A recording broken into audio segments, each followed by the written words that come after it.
जी, एक अहम खबर से आप लोगों को आगाह करते चलते हैं। लाहौर मोटरवे पर होने वाली खातून के साथ गैंग रेप के हवाले से खातून का पहला वीडियो बयान सामने आ गया।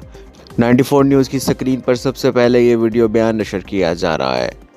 On the 10th of 10 September September 2020, I 2020 was को मैं driving in अपने बच्चों Pakistan के from Lahore साथ to लाहौर से Gujranwala with my Gujranwala two गाड़ी children में in my सफ़र car. कर रही थी। My car broke down petrol on the ख़त्म हो highway when जाने की it ran वजह out से of मेरी fuel, गाड़ी and हाईवे I पर called the बंद हो police गई for help. और मैंने मदद While के I लिए waited पुलिस for को the help कॉल to की। arrive, some men broke the जब windows मैं of my मदद के लिए car, पुलिस के आने का dragged me इंतज़ार कर and my रही थी, children किसी out ने of मेरी the गाड़ी car, की खिड़की dragged तोड़ी us to a और field, मुझे और मेरे and बच्चों gang को raped खेतों me में ले गए। multiple times in मुझे और front मेरे of my बच्चों को खेतों children. में ले गए The और rapists मेरे stole बच्चों my के jewelry, सामने ही मेरे cash, साथ and कई bank मरतबा cards. इज्तिमाई The ज़्यादती lead की police गई। investigator Umar ज़्यादती Sheikh करने वालों ने blamed मेरे me for बच्चों my से gang पैसे rape लेके आने because के apparently लिए I should कहा, not have been traveling जबकि alone उमर शेख without ने a मुझ male पर figure. इल्ज़ाम लगाया कि Except this मुझे isn't बगैर my किसी story, मर्द के but the रोड story पर of another सफ़र नहीं Pakistani करना woman चाहिए था। and ये थी multiple मेरी countless कहानी। Pakistani women who experience extreme sexual violence, are blamed for it, and are forced into silence while society continues to turn a blind eye to everything that's going on.